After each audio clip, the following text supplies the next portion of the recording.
ಎಲ್ಲರಿಗೂ ನಮಸ್ಕಾರ. ಇವತ್ತಿನ ಕ್ಲಾಸ್ನಲ್ಲಿ Rani Channamma university Belagavi BCom 5th semester ಯಾರೆಲ್ಲ ವಿದ್ಯಾರ್ಥಿಗಳು ಬಿಕಾಮ್ 5th ಸೆಮಿಸ್ಟರ್ನಲ್ಲಿ ಸ್ಟಡಿ ಮಾಡ್ತಾ ಇದ್ದೀರಲ್ಲ, ಸೊ ಅವರಿಗೆ income tax law and practice ಈ ಒಂದು ಸಬ್ಜೆಕ್ಟ್ ಇದೆ. ಸೊ ಆಲ್ರೆಡಿ ನಾನು ಪ್ರೀವಿಯಸ್ ಕ್ಲಾಸಲ್ಲಿ 2024 ಇಯರ್ದಲ್ಲಿ ಕೇಳಿರುವಂಥ previous year question paper, so ಅದರಲ್ಲಿ ಕೇಳಿರುವಂಥ ಕೆಲವೊಂದಷ್ಟು ಕ್ವಶನ್ಸನ್ನು ಸಾಲ್ವ್ ಮಾಡಿದ್ದೀನಿ.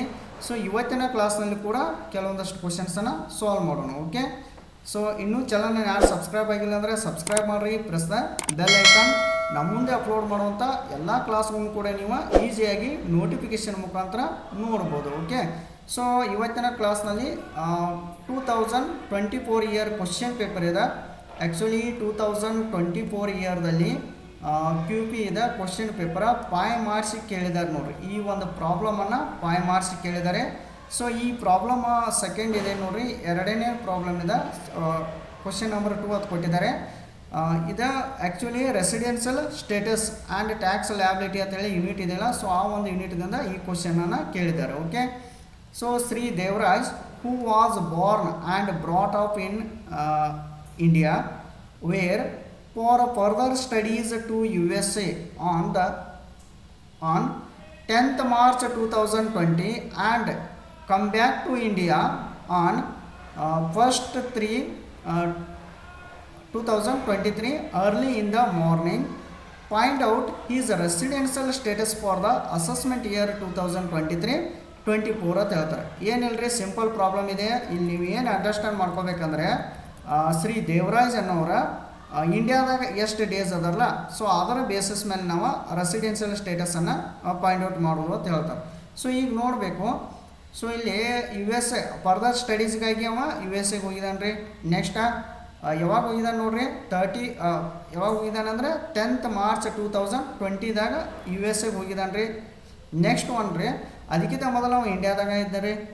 ಸೊ ನೆಕ್ಸ್ಟ್ ಇಲ್ಲಿ ಹೇಳ್ತಾರೆ ನೋಡಬೇಕು, India come back to India ಅಂದರೆ ಅವು ಇಂಡಿಯಾಕ್ಕೆ ಬಂದಿದ್ದು ಯಾವಾಗ ರೀ 1/3/2023ದಾಗ ಇಂಡಿಯಾಕ್ಕೆ ಬಂದಾನು.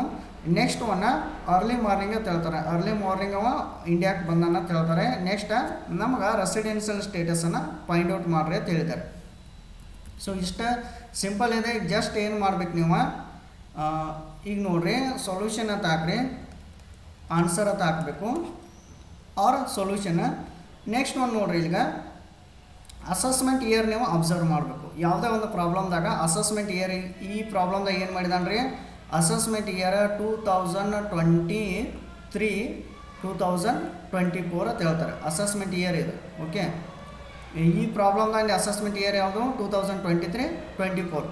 ಸೊ ಈ ಅಸೆಸ್ಮೆಂಟ್ ಇಯರನ್ನು ಹಿಂಗೂ ಬರಿಬೋದು. ಹೆಂಗ್ರಿ 1/4/2023 ಓಕೆ ಟು 31/3/2024 ಅಂತೇಳಿ ಈ ಥರನೂ ಬರಿಬೋದು. ಓಕೆ, ಸೊ ಇದನ್ನು ನೆನಪಿಟ್ಬೋದು ನೀವು. ನೆಕ್ಸ್ಟ್ ಒಂದು ನೋಡ್ರಿ, ಪ್ರೀವಿಯಸ್ ಇಯರ್ ಯಾವುದಾಗುತ್ತೆ ರೀ, ಇನ್ನು ಅಸೆಸ್ಮೆಂಟ್ ಇಯರ್ ಇದಾದರೆ ಪ್ರೀವಿಯಸ್ ಇಯರ್ ಯಾವುದಾಗುತ್ತೆ 2022-23 ಅಂತ ಹೇಳ್ಬೋದು. ಸೊ ಈ ಪ್ರೀವಿಯಸ್ ಇಯರನ್ನು ಹೆಂಗೆ ಬರಿಬೋದು ರೀ, 1/4/2022 ಟು 31/3/2024 ಅಂತೇಳಿ ನೀವು 31/3/2023 ಆಗಬೇಕು. 31/3/2023 ಅಂತೇಳಿ ಈ ಥರನೂ ಬರಿಬೋದು. ಒಂದು ಹಿಂಗೂ ಬರಿಬೋದು ರೀ, ಇಲ್ಲಾಂದ್ರೆ ಈ ಥರನೂ ಬರಿಬೋದು. ಓಕೆ, ಗೊತ್ತಾಯ್ತಲ್ಲ. ಸೊ ಇವಾಗ ನೆಕ್ಸ್ಟ್ ಇಷ್ಟು ಅಬ್ಸರ್ವ್ ಮಾಡ್ಕೊರಿ. ನಾವು ಬೇಸಿಕ್ ಕಂಡೀಷನ್ ಮತ್ತು ಎಡಿಷ್ನಲ್ ಕಂಡೀಷನ್, ಬೇಸಿಕ್ ಕಂಡೀಷನ್ ಎರಡೂ ಚೆಕ್ ಮಾಡಬೇಕು, ಎಡಿಷ್ನಲ್ ಕಂಡೀಷನನ್ನು ಎರಡೂ ಚೆಕ್ ಮಾಡಬೇಕು. ಓಕೆ, ಸೊ ಇದು ಇಂಪಾರ್ಟೆಂಟ್. ನೆಕ್ಸ್ಟ್ ಅವು ರೆಸಿಡೆನ್ಷಿಯಲ್ ಸ್ಟೇಟಸ್ ಅಂದಾಗ್ರಿ, ಇಲ್ಲಿ ಜಸ್ಟ್ ಇಲ್ಲಿ 3 ಟೈಪ್ ರೆಸಿಡೆನ್ಷಿಯಲ್ ಸ್ಟೇಟಸ್ ಬರುತ್ತೆ.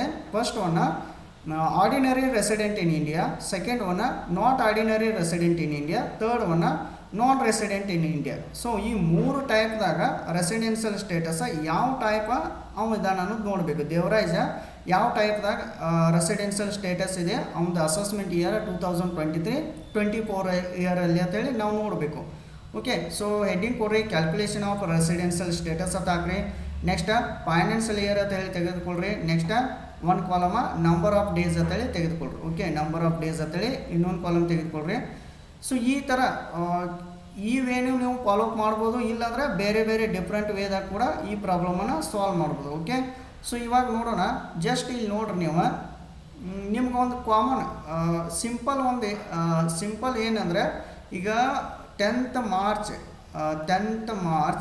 2020ಗೆ ಇಂಡಿಯಾ ಬಿಟ್ಟು ಅವ್ನು ಹೋಗಿದ್ದಾನೆ ರೀ ಫರ್ದರ್ ಸ್ಟಡೀಸ್ಗಾಗಿ. ಬಟ್ ಅವ್ನು ಇಂಡಿಯಾಕ್ಕೆ ಬಂದಿದ್ದು ಯಾವಾಗ ರೀ, ಮತ್ತು ವಾಪಸ್ 1/3/2023ಗೆ ಬಂದ ನಾವು. Okay, once ಅಗೇನ 1/3/2023 ಇಂಡಿಯಾಕ್ಕೆ ಬಂದಾನು. ಇಲ್ಲಿ ನೀವು ನೋಡ್ಬೋದು ಕಮ್ ಬ್ಯಾಕ್ ಅಂತ ಕೊಟ್ಟಾರಲ್ರಿ, ಇಲ್ಲಿ ಕಮ್ ಬ್ಯಾಕ್ ಟು ಇಂಡಿಯಾ 1/3/2023 ಅಂತ ಕೊಟ್ಟಾರೆ. ಅಂದರೆ 2020ಗೆ ಹೋದವ್ರಿ, 21ದಾಗ ಅವ ಇಂಡಿಯಾದಾಗಿಲ್ಲ. ನೋಡ್ರಿ ಒನ್ಸ್ ಅಗೇನ 2020ಗೆ ಏನು ಹೋಗಿದನಲ್ಲ, 2021ದಾಗೂ ಇಂಡಿಯಾದಾಗಿಲ್ಲ ರೀ, 2022ದಾಗೂ ಇಂಡಿಯಾದಾಗಿಲ್ಲ, 2023ದಾಗ ಇಂಡಿಯಾದಾಗ ಅದಾನ್ರಿ. ಬಟ್ ಯಾವಾಗ ಬಂದಾನವ, 1/3/2023ಗೆ ಬಂದಾನು. ಓಕೆ, ಅಕಾಡೆಮಿ ಇಯರ್ ಯಾವಾಗ ಸ್ಟಾರ್ಟ್ ಆಕೈತ್ರಿ, ಇಲ್ಲಿ ನೋಡ್ಬೋದು ನೀವು, 1/4/2022ದಿಂದ 31/3/2023 ಒಳಗೆ ನಾವು ಕ್ಯಾಲ್ಕುಲೇಟ್ ಮಾಡ್ತೀವಲ್ಲ. ಸೊ ಅವಾಗ ಜಸ್ಟ್ 1 ಮಂತ್ ಬಂದಂಗೆ ಅವು. ಓಕೆ, ನೀವು ಇಲ್ಲಿ ನೋಡ್ಬೋದು ಡೀಟೇಲ್ ಆಗಿದೆ ನೋಡ್ರಿ. ಇಲ್ಲಿ ಫಸ್ಟ್ ಏನು ಮಾಡಿರಿ, 2020-21 ಅಂತ ಹಿಂಗೆ ಮೆನ್ಷನ್ ಮಾಡಿ, ಇಲ್ಲಿ ನಾ ಹೇಳಿಲ್ಲಲ್ಲ ನಿಮ್ಗೆ ಈ ಥರ ಬರಿಬೋದು ಅಂತೇಳಿ. ಸೊ ಇವನ್ನೆಲ್ಲ ಹಿಂಗೆ ಮೆನ್ಷನ್ ಮಾಡ್ಬೇಕು ನೀವು. 1 ಏಪ್ರಿಲ್ 2020 ಟು ಮಾರ್ಚ್ 31 2020. ಸೊ ಅಂದ್ರೆ 2021ದಾಗೂ ಇಂಡಿಯಾದಾಗ ಇಲ್ರಿ ಅವ, 0 ಡೇಸ್ ಅವಂದ. ನೆಕ್ಸ್ಟ್ 2021 to 22 ಈ ಒಂದು ಪ್ರೀವಿಯಸ್ ಇಯರ್ದಾಗ ಅದಾನ ನೋಡ್ರಿ. 1 ಏಪ್ರಿಲ್ದಿಂದ 2021 ಟು ಮಾರ್ಚ್ 31 2022. ಸೊ ಇಲ್ಲಿಯೂ ಕೂಡ 2022ದಾಗ ಅವ ಇಂಡಿಯಾದಾಗಿಲ್ಲ, 0 ಡೇಸ್, ನಂಬರ್ ಆಫ್ ಡೇಸ್ ಇಲ್ಲ ಅಂದ್ರೆ 0 ಅಂತ ಹಾಕಬೇಕು.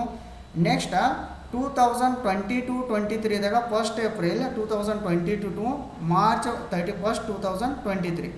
ಸೊ ಈ ಒಂದು ಪ್ರೀವಿಯಸ್ ಇಯರ್ದಾಗ ಅಂದರೆ ಇಲ್ಲಿ ನೀವು ನೋಡ್ಬೋದು. ಆ್ಯಕ್ಚುಲಿ ನೀವು ಇದನ್ನು ಚೆಕ್ ಮಾಡಬೇಕು. ಓಕೆ, ಸೊ ಈಗೇನು ನಾ ನಿಮ್ಗೆ ಸ್ಟಾರ್ಟಿಂಗ್ ತೋರಿಸಿನಲ್ಲ ಪ್ರೀವಿಯಸ್ ಇಯರ್, ಇದನ್ನೇ ನೀವು ಚೆಕ್ ಮಾಡ್ಬೇಕು. ಯಾಕಂದರೆ ಯಾವುದೇ ಪ್ರಾಬ್ಲಮ್ದಲ್ಲಿ ಇಲ್ಲಿ ಅಸೆಸ್ಮೆಂಟ್ ಇಯರ್ ಕೊಟ್ಟರಂದ್ರೆ ಏನು ಮಾಡಿರಿ, ಆ ಥರದ ಹಿಂದಿನ ಪ್ರೀವಿಯಸ್ ಇಯರ್ ನೀವು ಚೆಕ್ ಮಾಡಿಬಿಡೋದು. ಓಕೆ, ಸೊ ಈ ಪ್ರಾಬ್ಲಮ್ದಲ್ಲಿ ಏನು ಮಾಡಿರಿ, ಪ್ರೀವಿಯಸ್ ಇಯರ್ ಯಾವುದ್ರಿ 2022-23ದ ಯಾವಾಗ ಸ್ಟಾರ್ಟ್ ಆಗುತ್ತೆ, ಅದ 1/4/2022 31/3/2023ಗೆ ಎಂಡ್ ಆಗುತ್ತೆ. ಸೊ ಅವ ಇಂಡಿಯಾದಾಗ ಬಂದಿದ್ದು ಯಾವಾಗ ನೋಡ್ರಿ, ಯಾವಾಗ ಬಂದಾನೆ ಇಂಡಿಯಾಕ್ಕೆ, 1/3/2023ದಾಗ ಇಂಡಿಯಾಕ್ಕೆ ಬಂದಾನ.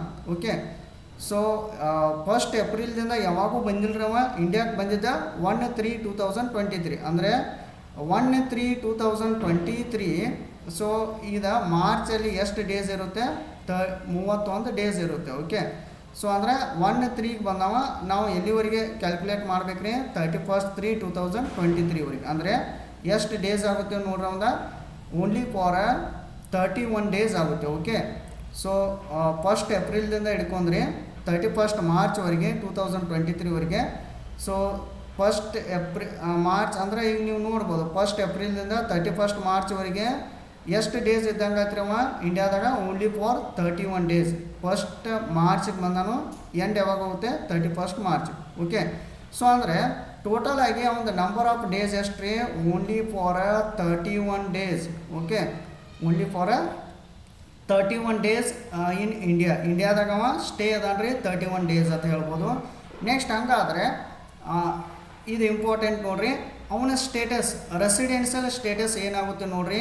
ಸೊ ನೀವು ನೋಡ್ಬೋದು, ನಿಮಗೆಲ್ಲ ಗೊತ್ತಿರ್ಬೋದು, 2 ಬೇಸಿಕ್ ಕಂಡೀಷನ್ಸ್ ಇದೆ, ನೆಕ್ಸ್ಟ್ 2 ಅಡಿಷ್ನಲ್ ಕಂಡೀಷನ್ಸ್ ಇವೆ. ಓಕೆ, ಸೊ 2 ಬೇಸಿಕ್ ಕಂಡೀಷನನ್ನು ಫುಲ್ಫಿಲ್ಮೆಂಟ್ ಮಾಡಿದಾನೆಲ್ಲೋ ನೋಡ್ರಿ. ಫುಲ್ಫಿಲ್ಮೆಂಟ್ ಮಾಡಿದಾನ್ರಿ, ಯಾವುದಾರ ಒಂದರ ಫುಲ್ಫಿಲ್ಮೆಂಟ್ ಮಾಡಿದಾನೋ.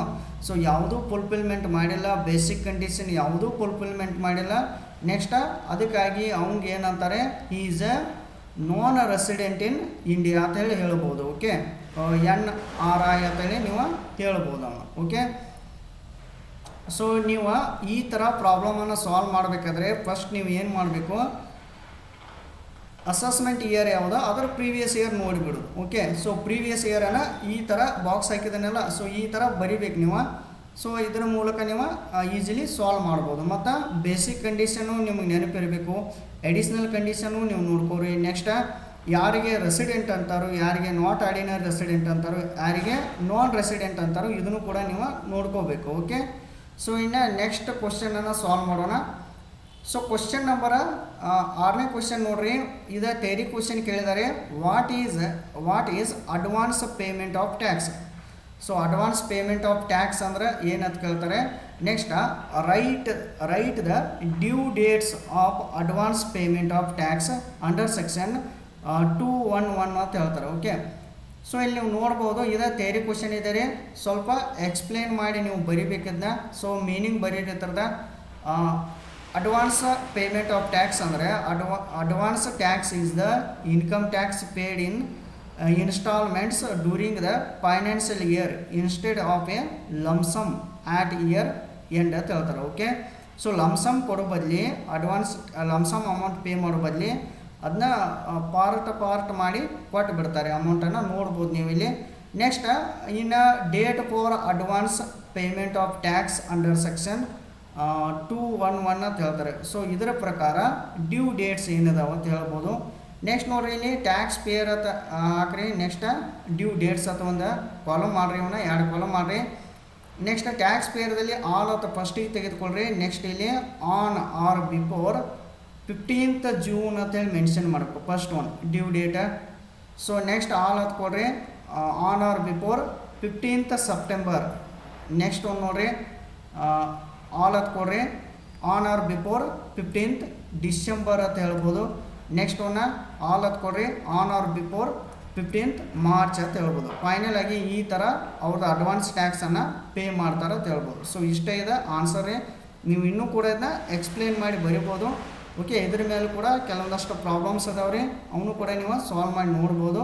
ಇದು ಲಾಸ್ಟ್ ಯೂನಿಟ್ ಮೇಲೆ ಈ ಕ್ವಶನನ್ನು ಕೇಳಿದ್ದಾರೆ ನೋಡ್ರಿ. ಓಕೆ, ಸೊ ಅವನ್ನೆಲ್ಲ ನೀವು ನೋಡ್ಕೋರಿ.